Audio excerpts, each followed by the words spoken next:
નમસ્કાર સાથી મિત્રો, એક્ઝામ સાથી ચેનલમાં આપ સૌનું હાર્દિક સ્વાગત છે.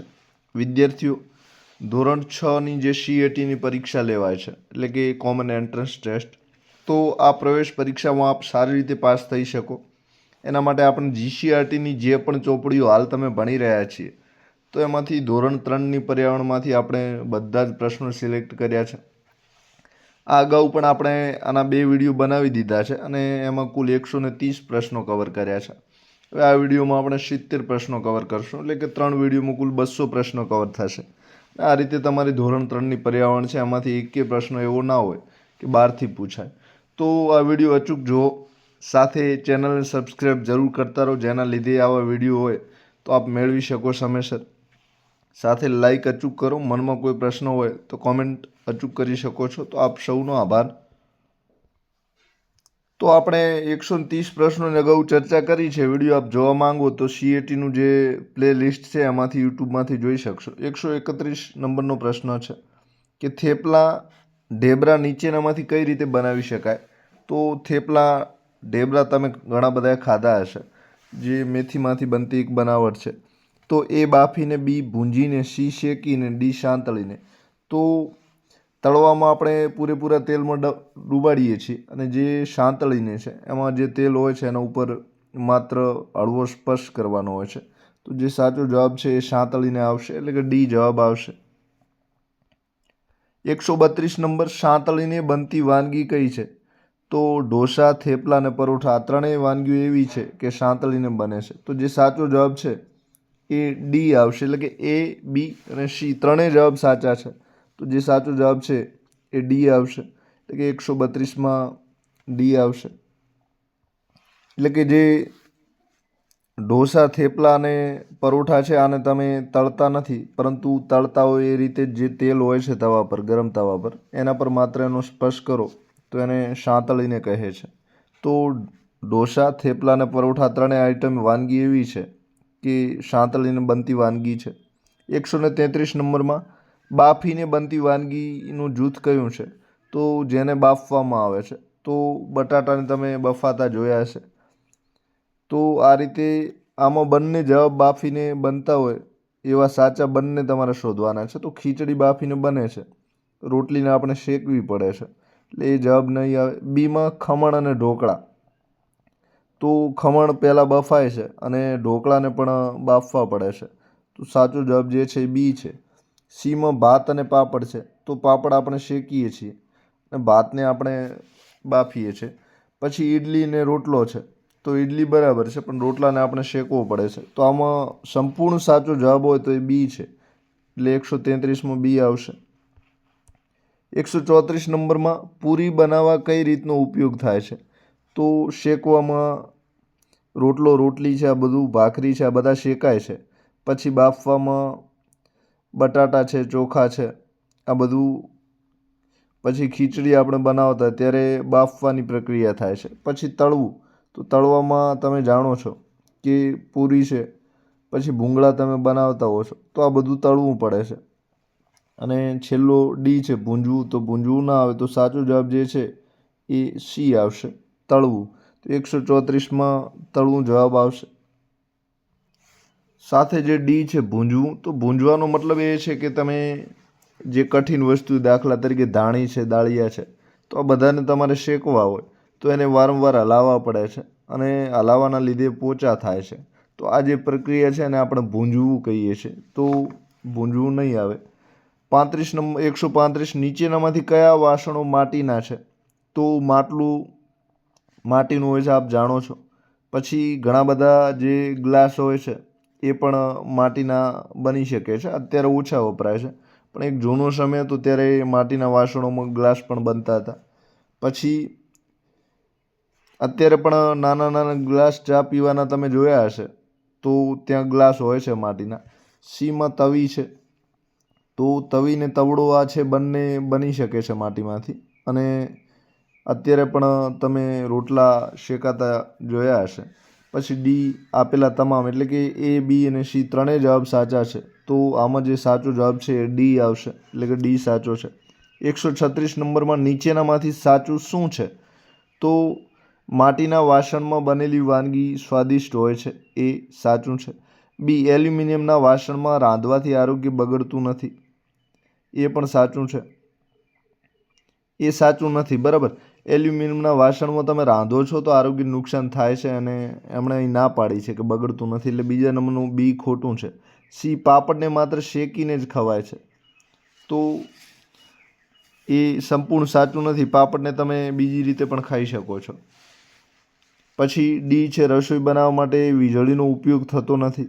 તો રસોઈ બનાવવા માટે વીજળીનો ઉપયોગ થઈ શકે છે. દાખલા તરીકે કોઈ વાનગી તમારે શેકવી હોય, બનાવવી હોય, તો એના માટે ઇલેક્ટ્રિક સગડી આવે છે, તો આ રીતે વીજળીનો ઉપયોગ તમે કરી શકો છો. તો જે સાચો જવાબ છે એ છે. તો 136માં એ સાચો છે. 137, રસોઈ બનાવવા કયા ઈંધણનો ઉપયોગ નહીં કરો? તો રસોઈ બનાવવા સીએનજી છે, કેરોસીન છે, લાકડું છે અને કોલસો છે. તો 4 ઓપ્શન આપેલા છે. તો એ સીએનજી. તો સીએનજીનો જે ઉપયોગ છે એ મોટા ભાગે આપણે જે ગાડીઓ ચાલતી હોય છે એમાં સીએનજીથી રિક્ષાઓ ચાલે છે, ઇકો ચાલે છે અને અત્યારે ઘણી બધી કારો પણ ચાલતી હોય છે. તો સીએનજી જે છે એ રસોઈમાં નથી વપરાતું. રસોઈમાં એલપીજી વપરાય છે, બરાબર, લિક્વિફાઈડ પેટ્રોલિયમ ગેસ. તો જે સાચો જવાબ છે એ આવશે. કેરોસીન તો જૂના સમયમાં ઘણું વપરાતું, હવે એનો વપરાશ ઘટ્યો છે. તો કેરોસીન સાચું છે. એના પછી સી, લાકડું અને ડી, કોલસો છે, બરાબર. તો લાકડું, કોલસો અને કેરોસીન આ બધા વપરાય છે અને સીએનજીનો ઉપયોગ નથી થતો. 138 નંબરમાં, જોએલને સૂર્ય ઉર્જાથી પકવેલી વાનગી ખાવી છે તો તેની મમ્મી શાનો ઉપયોગ કરશે? તો સોલાર હીટર છે, એ વસ્તુને ગરમ કરવા માટે ઉપયોગી છે, એટલે કે પાણી બીજું ગરમ કરવું હોય. સૂર્ય કુકર છે, તો સૂર્ય કુકર જે છે રસોઈ રાંધવા માટે જ છે, એટલે કે બી જવાબ સાચો છે. સી નંબરમાં સગડી છે, તો સગડી અત્યારે હજુ સોલારની બનેલી નથી. અને ડી, ગેસ છે, તો ગેસ છે એ અલગ વસ્તુ છે, બરાબર, સોલારની ઉત્પાદન નથી. તો ડી પણ જવાબ નહીં આવે. તો સાચો જવાબ બી છે, સૂર્ય કુકર. 139, ચૂલામાં ઈંધણ તરીકે શાનો ઉપયોગ થાય છે? તો જે ચૂલો હોય છે એમાં ઈંધણ તરીકે છાણા છે, લાકડા છે, આ બંનેનો ઉપયોગ થાય છે. એટલે કે એ અને બી બંને સાચા છે. હવે એ અને બી બંને જવાબ આપેલો હોય એવો ઓપ્શન, એવો વિકલ્પ તમારે શોધવાનો છે. તો સી વિકલ્પ સાચો છે અને ડી એક પણ નહીં. તો સી સાચો છે. ચૂલામાં ઈંધણ તરીકે છાણા, લાકડા વપરાય છે. અત્યારે ગેસનું પ્રચલન વધારે છે, એટલે સૌથી વધારે ગેસ પણ વપરાય છે. 140, ખુશને રાંધ્યા વિનાની વસ્તુ ખાવી છે, નીચેનામાંથી શું નહીં હોય? તો રાંધ્યા વિનાની વસ્તુ ખાવી છે તો કઈ વસ્તુ નહીં હોય? તો આમાં પ્રશ્નો બનાવવામાં થોડી ભૂલ થઈ છે અને ખુશીને રાંધેલી વસ્તુ ખાવી છે, એટલે કે રસોઈમાં તૈયાર થતી વસ્તુ ખાવી છે એને. તો જે કેરીનો રસ છે એને આપણે ક્યાંય રાંધતા નથી એટલે નહીં આવે. ફણગાવેલા મગ છે, તો મગને પલાળીએ એટલે ફણગાઈ જાય છે, તો એમાં પણ રાંધવાની વાત નથી. ફળો છે, તો એને પણ રાંધવામાં નથી આવતા. જ્યારે દાબેલી છે એને રાંધવામાં નથી આવતી, પણ આપણે એને દાબેલીને ઘણી વખત તમે તળાતી જોઈ છે, એટલે કે સાંતળીને દાબેલીને આપણે તળીએ છીએ. તો જે સાચો જવાબ છે રાંધ્યાથી ખવાય છે, તો દાબેલી આવશે, બરાબર, ડી. થોડો પ્રશ્ન બનાવવામાં ભૂલ થયેલ છે. 141 નંબરમાં, રેલગાડી શેના પર ચાલી શકે? તો એ પાણીમાં, બી આકાશમાં, સી રસ્તા પર અને ડી પાટા પર. તો રેલગાડીની વાત છે, તો રેલગાડી માત્ર ને માત્ર પાટા પર ચાલે છે, એટલે કે રેલવેના જે 3 પ્રકારના પાટા આવે છે એના પર ચાલતી હોય છે. તો સાચો જવાબ ડી આવશે 141માં. 142માં, નીચેનામાંથી કયું વાહન રસ્તા પર ચાલતું નથી? તો બસ તમે રસ્તા પર ચાલતી જોઈ છે, એટલે જવાબ એ નહીં આવે. બી, વિમાન. તો બી છે એ આકાશમાં ચાલે છે, એટલે કે રસ્તા પર નહીં આવે. સી, મોટર છે, તો રસ્તા પર જ ચાલે છે. ડી, રિક્ષા છે, એ પણ રસ્તા પર ચાલે છે. તો કયું વાહન નથી ચાલતું રસ્તા પર? તો વિમાન નથી ચાલતું. તો સાચું જવાબ વિમાન આવશે, એટલે કે 142માં બી આવશે. 143, નીચેનામાંથી કયું વાહન આકાશમાં ઉડે છે? તો એ વિમાન છે, બી રેલ છે, સી બસ છે અને ડી સ્કૂટર છે. તો વિમાન માત્ર ને માત્ર આકાશમાં ઉડે છે અને બાકીના બધા જ બસ, સ્કૂટર રસ્તા પર ચાલે છે અને રેલ છે એ પાટા પર ચાલે છે. 144, વિદેશ જવા માટે કયા વાહનનો ઉપયોગ કરવામાં આવે છે? તો એક દેશમાંથી બીજા દેશમાં તમારે જવું હોય તો સાયકલ છે, સ્કૂટર છે ના ચાલે. મોટર કાર કદાચ બાંગ્લાદેશના હું નજીક જવું હોય તો ચાલી શકે છે, પરંતુ સૌથી વધારે વિદેશ જવું હોય તો એના ઉપયોગમાં વિમાન જ આવે છે. તો જે સાચો જવાબ છે એ સી છે, વિમાન. કારણ કે ત્યાં પાસપોર્ટને બધા ચેક કરવામાં આવે છે વિમાનમાં, તમે જ્યારે એરપોર્ટમાં જાઓ છો ત્યારે, એટલે વિમાનનો જ ઉપયોગ થાય છે. તો સાચો જવાબ સી છે. 145 પર્વતીય વિસ્તારોમાં વાહન તરીકે કોનો ઉપયોગ થાય છે? એટલે કે જે ઊંચા ઊંચા પહાડો હોય છે ત્યાં જવા માટે કયું વાહન વધારે વપરાય છે? તો ઊંટ છે, ઊંટ રણમાં વપરાય છે. બી ખચ્ચર, સી ગધેડો અને ડી ઘોડો છે. તો એમાં સાચો જવાબ ખચ્ચર સાચો છે. તો પર્વતીય વિસ્તારોમાં વાહન તરીકે ખચ્ચરનો ઉપયોગ અમુક જગ્યાએ થાય છે. એના સિવાય યાક છે એનો પણ ઉપયોગ વધારે થાય છે. તો યાક આમાં જવાબ નથી આપેલો, નહીંતર યાક આવી શકે છે. તો 145માં બી ખચ્ચર. 146 નંબરમાં રણ વિસ્તારમાં વાહન તરીકે કોનો ઉપયોગ થાય છે? તો એ બળદ છે, બી ઊંટ છે, સી ઘોડો છે અને ડી હાથી છે. તો રણ વિસ્તારમાં સૌથી વધારે ઊંટનો ઉપયોગ થાય છે. તો સાચો જવાબ 146માં બી એટલે કે ઊંટ આવશે. 147 નીચેના પૈકી કયું વાહન 4 પૈડાવાળું છે? તો 4 પૈડાની વાત છે મોટર કાર, પછી સાયકલ, રિક્ષા અને ગાડું. તો મોટર કારને 4 પૈડા હોય છે, એટલે કે એ જવાબ સાચો છે. સાયકલને 2 પૈડા, રિક્ષાને 3 અને ગાડું હોય છે એને 2 પૈડા હોય છે. તો સાચો જવાબ એ મોટર કાર આવશે. 148 નીચેનામાંથી કયા વાહનોનો ઉપયોગ ભાર ઉપાડવા થાય છે? તો ભાર જેમાં ભરવામાં આવે છે એવા વાહનની વાત કરેલી છે. તો રિક્ષામાં પેસેન્જર મુસાફર હોય છે, સાયકલમાં સવાર હોય છે, સી લારી અને ડી મોટર છે. તો સૌથી વધારે ભાર ભરવા માટે શાકભાજીના હું બધું તમે લઈને લારી જોઈએ છે. તો સાચો જવાબ લારી આવશે, એટલે કે ભાર ભરવા માટે લારીનો ઉપયોગ થાય છે. તો 148માં સી. 149 કયું વાહન આગથી બચવામાં ઉપયોગી થાય છે? તો આગથી બચાવવામાં એમ્બ્યુલન્સ છે. તો એમ્બ્યુલન્સ દર્દીઓને જે માંદા પડે એમને બચાવે છે. બી લાય બંબો છે. તો લાય બંબો જ્યારે પણ આગ લાગે ત્યારે એને ઓલવવા કામ લાગે છે. સી રિક્ષા છે. તો રિક્ષા પેસેન્જર માટે ઉપયોગી છે. અને ડી જીપ છે. તો વ્યક્તિ પોતાના ઉપયોગ માટે જીપ વાપરતો હોય છે. તો લાય બંબો સાચો જવાબ છે. તો 149માં જે ફાયરની ગાડીઓ આવે છે એનામાં મોટી મોટી પાઇપો લગાવેલી હોય છે અને એ પાઇપોથી આગ ઓલવવામાં આવે છે. તો એને લાય બંબો તરીકે ઓળખાય છે. 149માં બી જવાબ આવશે. 150 રેલગાડીનો ઉપયોગ નીચેના પૈકી ક્યાં થતો નથી? તો રેલગાડી છે એનો ઉપયોગ મુસાફરીમાં થાય છે. માલ સામાનની હેરફેર, તો મોટા મોટા જે સામાન હોય છે, દાખલા તરીકે તેલ છે, પેટ્રોલિયમ છે, કોલસો છે, પછી અનાજ છે, કઠોળ છે, બધા જ એની જે રેલગાડીના ડબ્બા હોય છે એમાં ભરવામાં આવે છે. તો માલ સામાનની હેરફેર પણ થાય છે. બચાવ કાર્ય અને રાહત કાર્યમાં પણ ઘણી જગ્યાએ થાય છે. એટલે કે ક્યાંય દુકાળ બીજો પડ્યો અને મોટો સામાન વધારે પહોંચાડવાનો હોય તો એમાં પણ ઉપયોગી છે. વરસાદ જેવી આફતોમાં પણ ઉપયોગી છે. અને ડી યુદ્ધ કરવામાં, તો યુદ્ધ કરવામાં રેલગાડીનો ઉપયોગ નથી થતો. સાચો જવાબ ડી છે. 151 ભરતભાઈ નવું ઘર બનાવવા ઈચ્છે છે તો તેઓ કયા કારીગરો પાસે જશે? તો દરજી કપડાં સીવે છે, કુંભાર માટીના વાસણો ઘડે છે, સી કડીઓ છે એ મકાન બનાવે છે અને ડી મોચી છે તો પગરખાં સીવે છે. તો સાચો જવાબ સી કડીઓ આવશે. 152 સુથારનું સાધન કયું છે? તો લેલું કડિયાનું સાધન છે. બી કરવત, તો કરવત સુથાર વાપરે છે. સી ચાકડો છે. તો ચાકડો કુંભાર પાસે હોય છે. અને ડી હળ છે. તો હળ ખેડૂત પાસે હોય છે. તો સુથારનું જે સાધન છે એ કરવત છે, એટલે કે 152 બી સાચો છે. 153 પોસ્ટ ઓફિસમાં નીચેનામાંથી કયા વ્યવસાયકાર જોવા મળે છે? તો વ્યવસાયકાર એટલે કે ધંધાવાળા. તો પોસ્ટ ઓફિસમાં ડૉક્ટર છે એ દવાખાનામાં જોવા મળે છે, શિક્ષક શાળામાં જોવા મળે છે, પોલીસ સ્ટેશનમાં જોવા મળે છે, અને ટપાલી જે હોય છે એ પોસ્ટ ઓફિસમાં જોવા મળે છે. તો સાચો જવાબ ડી ટપાલી આવશે. 154 નીચેનામાંથી જાહેર મિલકત કઈ છે? તો જાહેર મિલકત એટલે એવી મિલકત જેનો વપરાશ બધા જ લોકો કરી શકતા, એટલે કે બધાને વાપરવાની છૂટ હોય એ જાહેર મિલકત કહેવાય છે. એનો બીજો મતલબ સરકારી વસ્તુ પણ થાય છે. તો એ શાળા જાહેર હોય છે, દુકાન જે તે વ્યક્તિએ બનાવેલી હોય છે એટલે કે એ જાહેર મિલકત ના ગણાય. સી ઘર છે, ઘર વ્યક્તિ પોતાનું બનાવે છે તો એમાં 4-5 વ્યક્તિઓ માટે જ હોય છે એટલે કે એ પણ જાહેર મિલકત ના કહેવાય.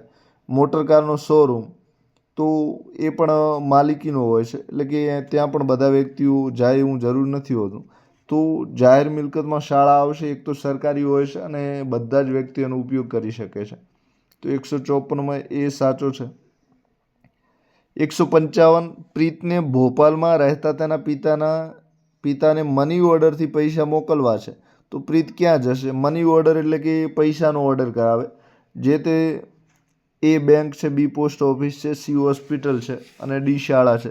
તો જે મની ઓર્ડરની પ્રક્રિયા છે એ પોસ્ટ ઓફિસમાં ચાલે છે. પોસ્ટ ઓફિસમાં જઈને જેટલા રૂપિયા સામે મોકલવાના એટલા ભરી દેવાના અને એ જે પોસ્ટ માસ્તર હોય છે એ લખી આપે છે કે આટલા રૂપિયા સામે આપવાના છે, તો એને મની ઓર્ડર તરીકે ઓળખાય છે. 156 નંબરનો પ્રશ્ન છે, નીચેનામાંથી કયા કામ માટે બેંકમાં જતા નથી? તો કયા કામ માટે તમે બેંકમાં નથી જતા? એ પૈસાની બચત કરવા માટે, બી મોટરકાર ખરીદવા માટે, લોન લેવા, પાણી વેરો ભરવા માટે, આપણે જમા કરેલ પૈસા ઉપાડવા.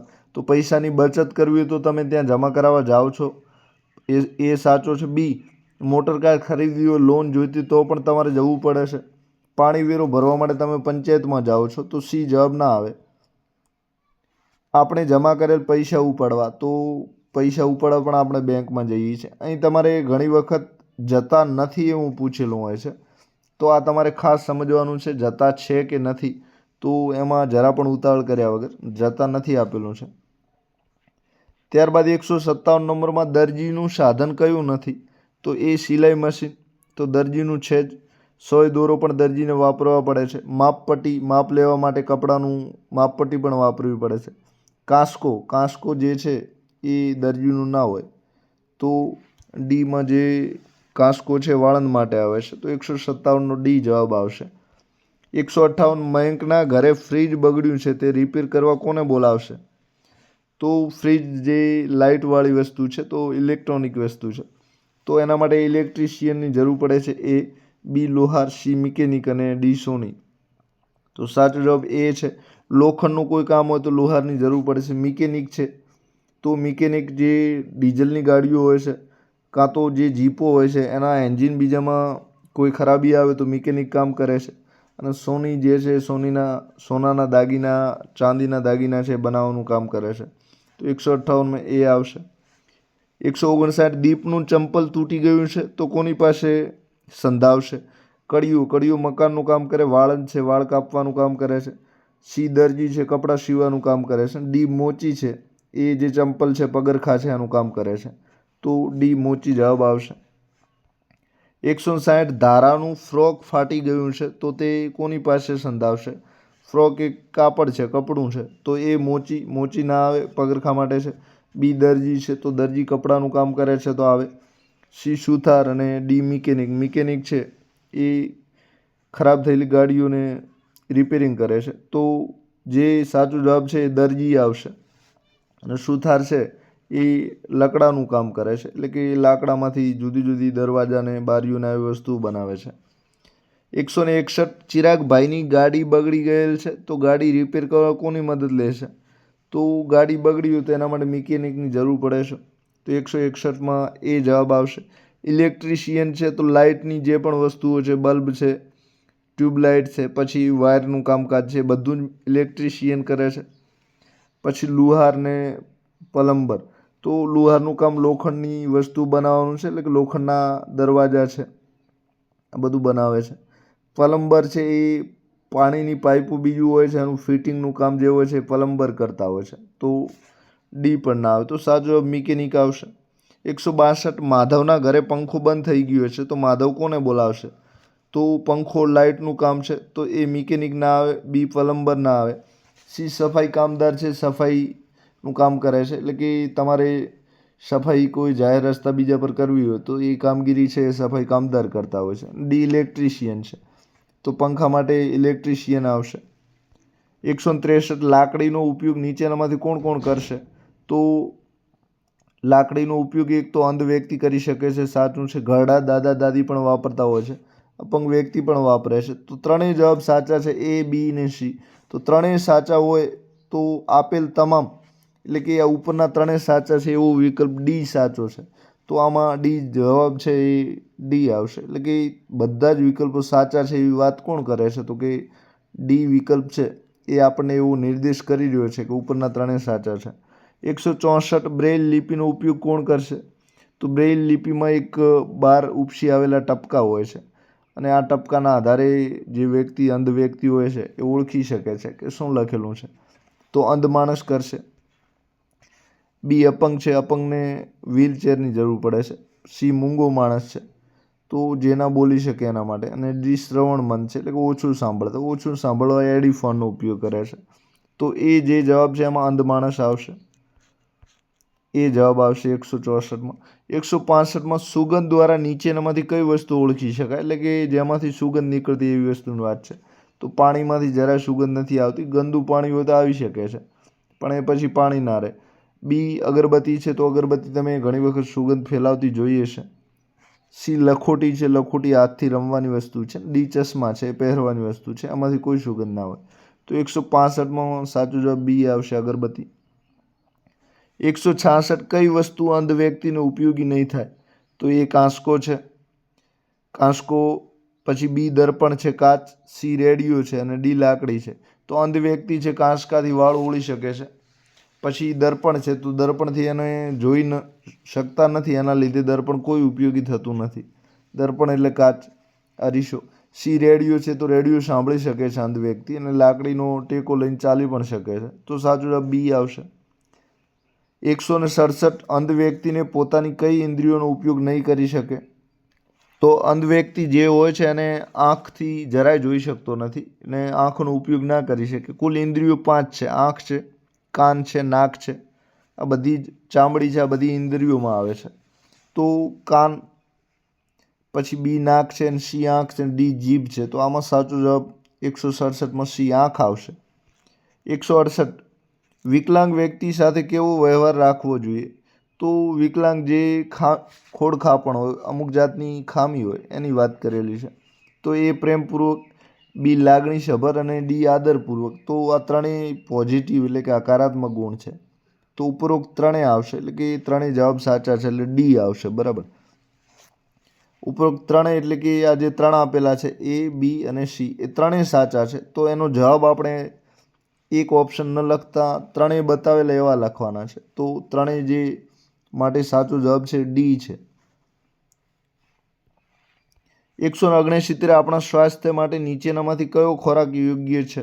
તો પિઝા, બી પાણીપુરી, સી તુવેર ઠોઠા અને ડી વેફર્સ છે. તો આપણા સ્વાસ્થ્ય એટલે કે આપણું શરીર સૌથી સારું અને ફાયદો થતો એવા તુવેરના ઠોઠા છે. તો આ તુવેરમાંથી બનતી એક વાનગી છે. તો તુવેર ઠોઠા જવાબ છે એ સાચો આવશે. 170 નીચેનામાંથી મસાલા તરીકે શાનો ઉપયોગ થાય છે? તો એ ડુંગળી છે, બી બટાટા છે, સી કોબીજ છે અને ડી હળદર છે.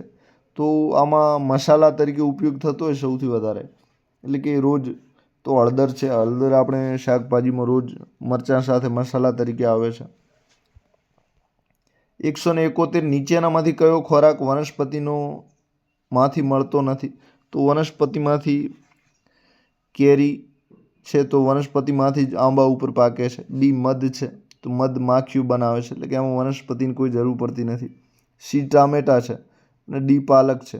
તો આ બધા જ વનસ્પતિમાંથી બને છે પણ જે મધ છે એમાં માખીઓ આપણને આ મધપૂડામાંથી બનાવી આપે છે.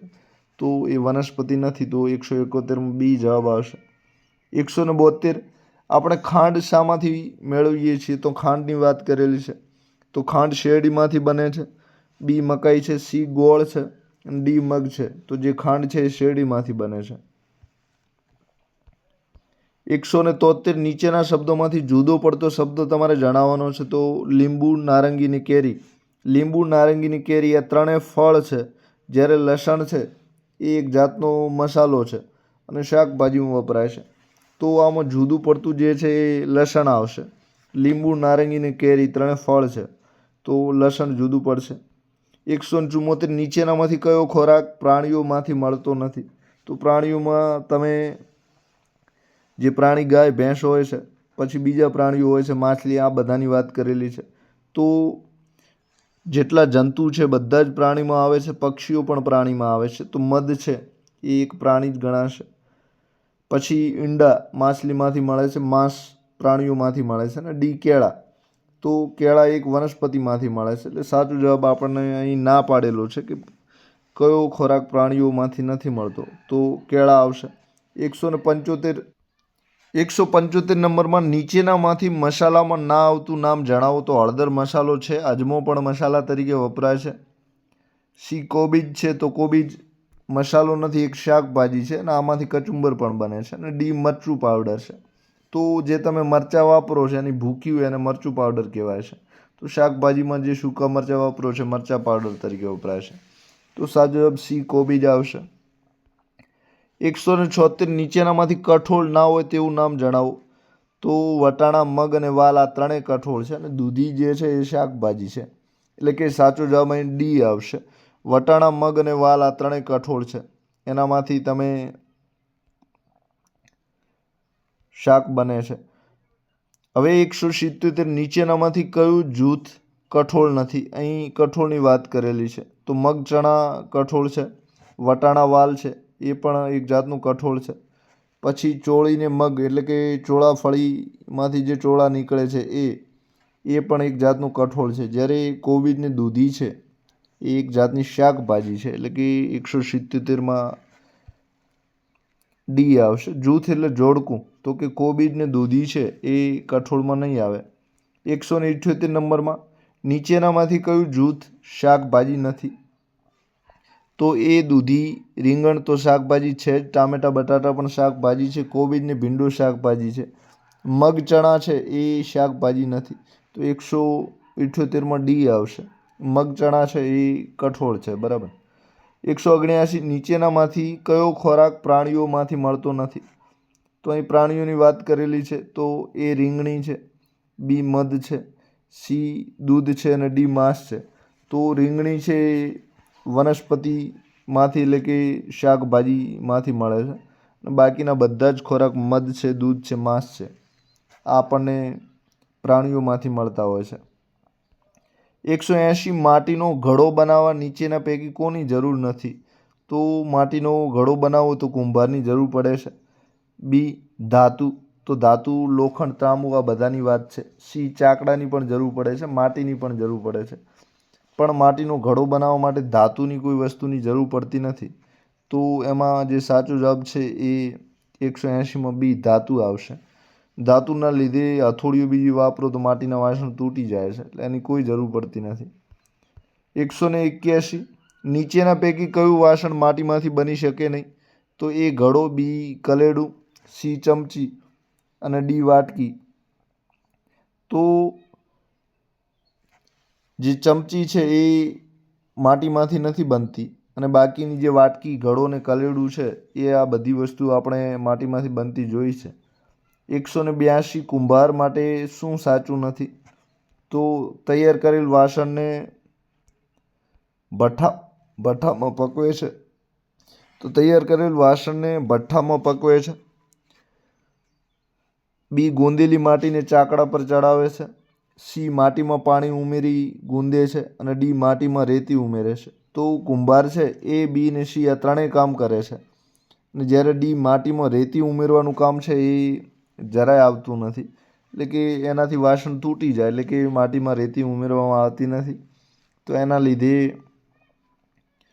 એ બી સી કામ સાચા છે ને આ ડી નંબરનું ખોટું છે. તો 182માં ડી જવાબ આવશે. 183 કુંભાર શાના પર માટીના વાસણો બનાવે છે? તો ચાકડો, પાટલો, ઘોડો અને ટોપલા પર છે. તો ચાકડા પર બધા જ વાસણો બનાવવામાં આવે છે. તો એ જવાબ સાચો છે. 184 કુંભારને માટીના વાસણ બનાવવા શેની જરૂર પડે છે? તો માટીના વાસણ બનાવવા તો માટી, ચાકડો, પાણી ત્રણેય વસ્તુની જરૂર પડે છે. તો સાચો જવાબ ડી આવશે આપેલ તમામ. 185 કડિયો, લેલું, સુથાર, રંધો, લુહાર, એરણ અને કુંભાર. તો જે કડિયો છે એની પાસે લેલું હોય, સુથાર પાસે રંધો હોય છે, લુહાર પાસે એરણ હોય છે. તો કુંભાર પાસે શું હોય છે? તો કુંભાર પાસે ચાકડો હોય છે. તો કરવત સુથાર પાસે હોય છે, સંચો દરજી પાસે, અને કુહાડી હોય છે એ જે લાકડા કાપવાનું કઠિયારું કામ કરતો હોય છે એની પાસે હોય છે. તો કુંભાર પાસે ચાકડો હોય છે, બરાબર. 185માં ડી. 186 માટીના ઘડામાં આખી રાત પાણી ભરી રાખો તો શું થાય છે? તો પાણી ઠંડુ થાય છે. તો સાચો જવાબ એ છે. માટીનું કામ જ પાણી ઠંડુ કરવાનું છે, તો એ આવશે. પાણી ગરમ થાય, પાણીનું બરફમાં રૂપાંતર થાય, ત્રણેયમાંથી એકેય નહીં. તો એ જવાબ સાચો છે. 187 પહેલાંના સમયમાં લોકો કેવા વાસણનો ઉપયોગ કરતા હતા? પહેલાંનો સમય એટલે કે જૂનો સમય, ઘણા વર્ષો પહેલાંની વાત છે. તો લોખંડના, ચાંદીના, માટીના અને પ્લાસ્ટિકના. તો માટીના વાસણો વપરાતા હતા ઘરે બધા. 188માં ઘડો બનાવવા નીચેની પૈકી કઈ વસ્તુની જરૂર પડશે?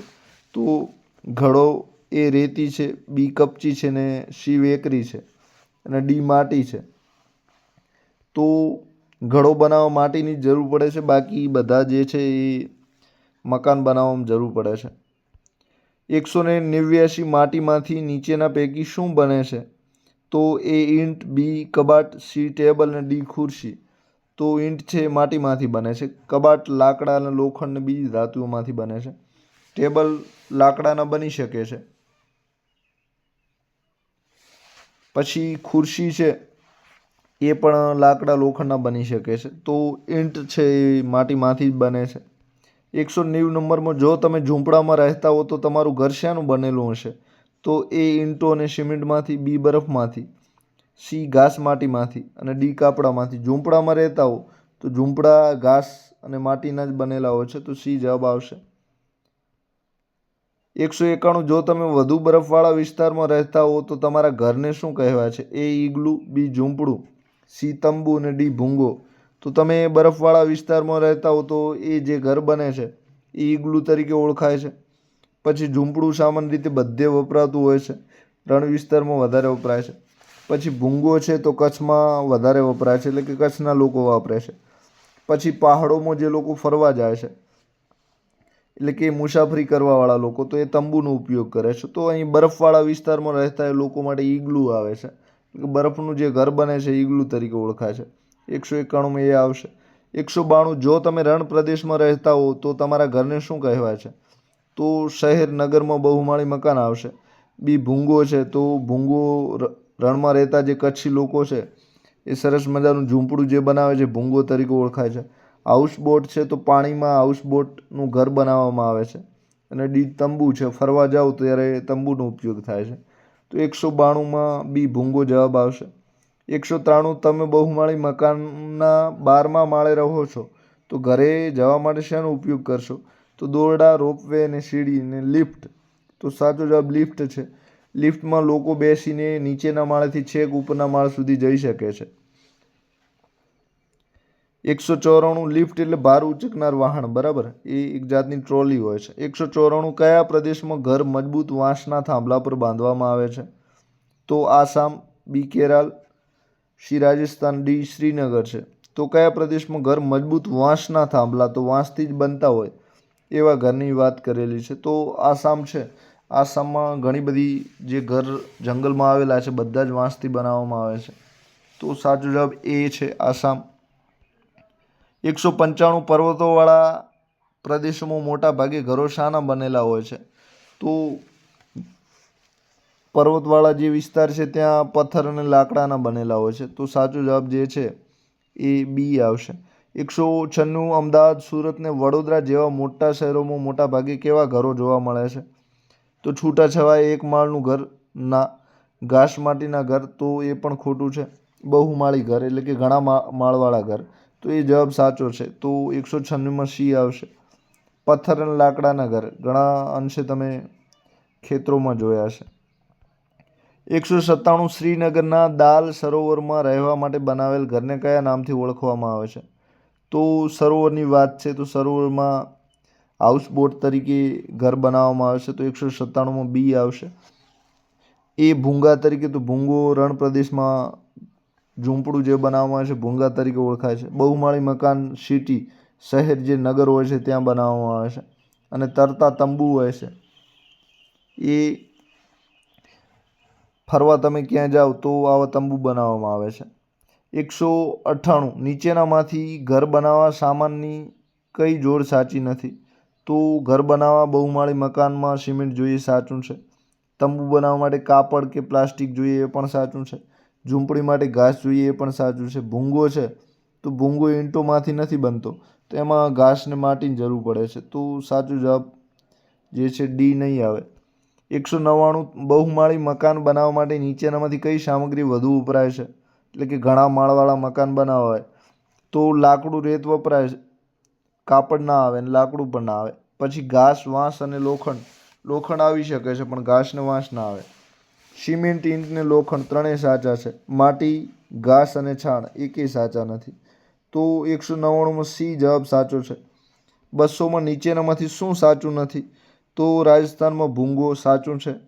બર્ફીલો પ્રદેશ જ્યાં હોય એટલે કે હિમાલય છે તો હિમાલયમાં બધી જગ્યાએ ઈગલું વપરાય છે. પછી રાજકોટમાં બહુમાળી મકાન છે. રણ પ્રદેશમાં હાઉસબોટ ના આવે, રણ પ્રદેશમાં ભૂંગો આવે. તો અને હાઉસબોટ છે સરોવરમાં આવે, તો ડી ખોટો છે. તો ડી જવાબ નહીં આવે.